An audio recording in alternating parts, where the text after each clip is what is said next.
Welcome to the WRAL Daily Download. I'm Grace Holland. Tuesday was an emotional first day in the sentencing trial for Austin Thompson. He admitted to killing 5 people, including his own brother and an off-duty Raleigh police officer in October of 2022. A judge is hearing evidence against him, much of that from loved ones and witnesses who were at the Hedingham neighborhood that day. WRAL senior reporter Megan Cloherty has been following along with the testimony, which has just been so raw and at times really hard to listen to. And we've heard from so many people today, which was surprising how many people took the stand, but how many of them shared these really heart-wrenching stories, personal details.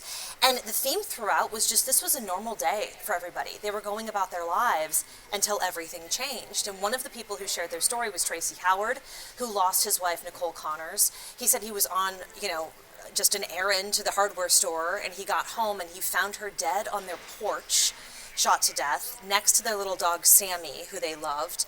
And he had a really difficult time trying to get through his testimony. Austin's actions, broke me.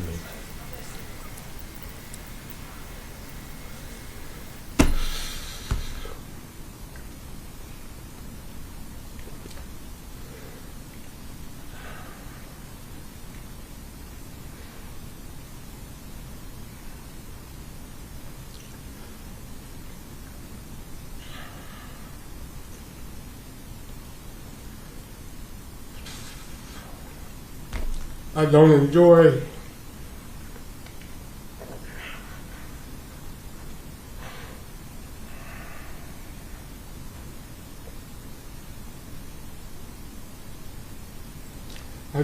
the things that I used to do.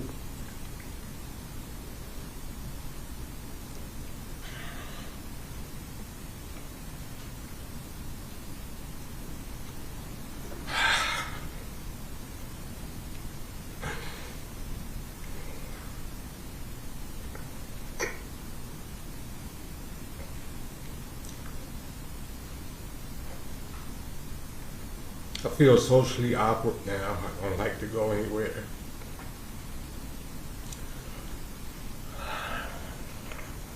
Because I feel guilty about having fun without my wife.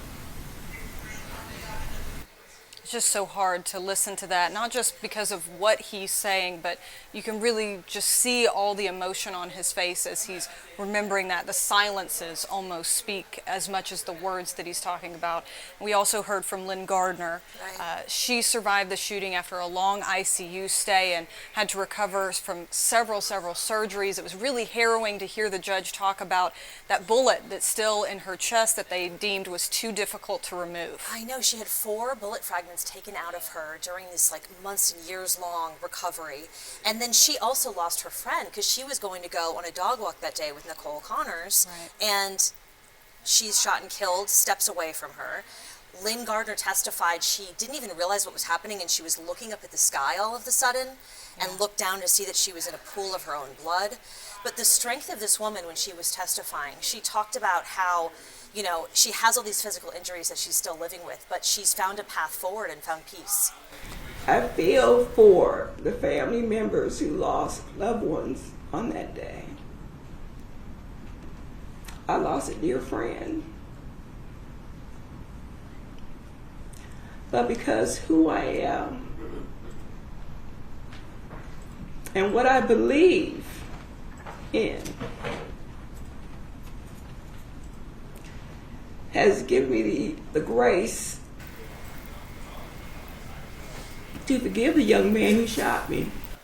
It just takes an incredible amount of strength to come to that place. It's almost hard to fathom, the thought process and the faith journey that she must have been through to reach that point. Let's take a quick break right there, and we'll be right back.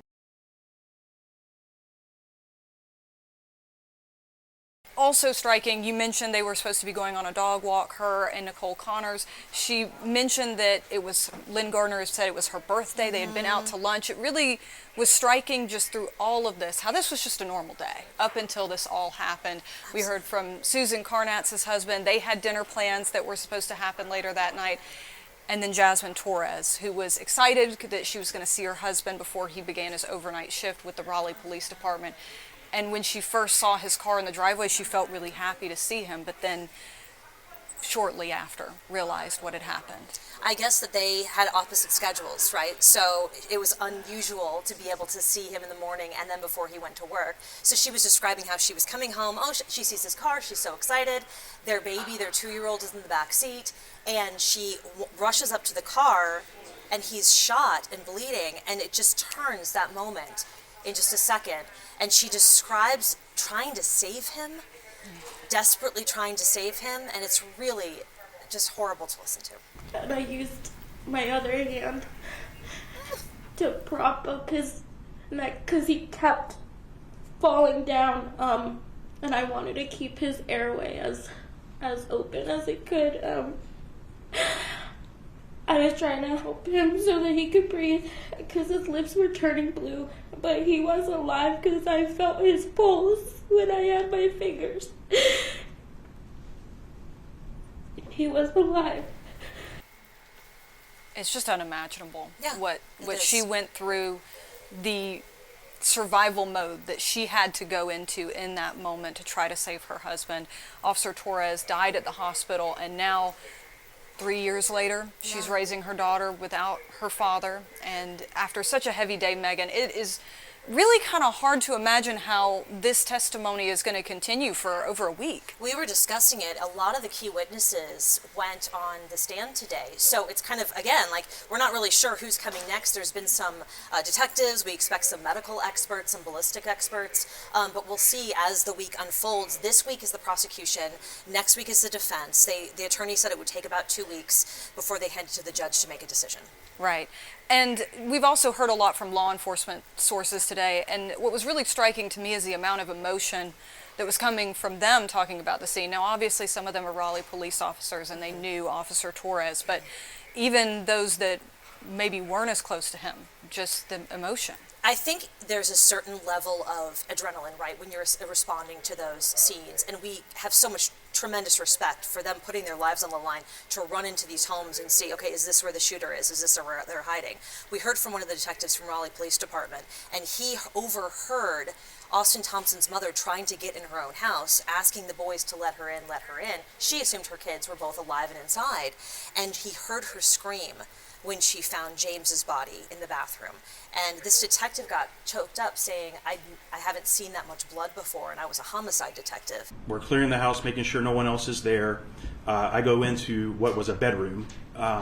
Inside the bedroom, there was ammo strewn about there on the bed. And then there was also a handwritten note. And were you able to determine at some point whose bedroom that was? I later found out that it was the defendant's bedroom.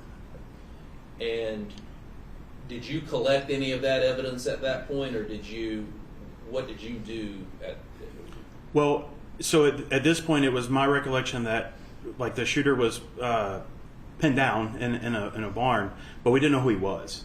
So I was trying to gather as much information as I could about who this shooter was, because I believed that this was our shooter. And the only way to get that was to look to see, well, one, I saw a note there, so I wanted to see, what is this about? And then two, I wanted to speak with the mom, because she clearly could have some information, maybe shed light that I could give the people that were out at the barn if we needed to negotiate with this individual or just get some more information. So it really indicates to you not only how much they care, Right. but how unbelievable this scene was into what all of these very experienced officers had already, had been through in their lives. So it's very difficult to hear, and it really speaks to the crime itself and the impact that it had. Right, and here we are these years later trying to figure out where this is going to end up in terms of sentencing for Austin Thompson.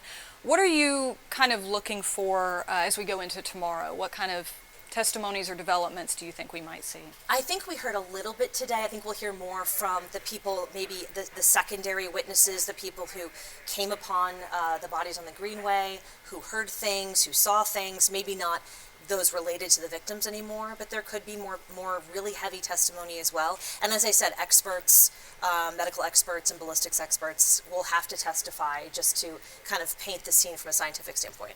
All right. Well, we will obviously be watching it closely. Thank you for your reporting on this, Megan, and we know that you'll stay on top of it for us. Thank you for listening to the WRAL Daily Download and for making us part of your morning routine.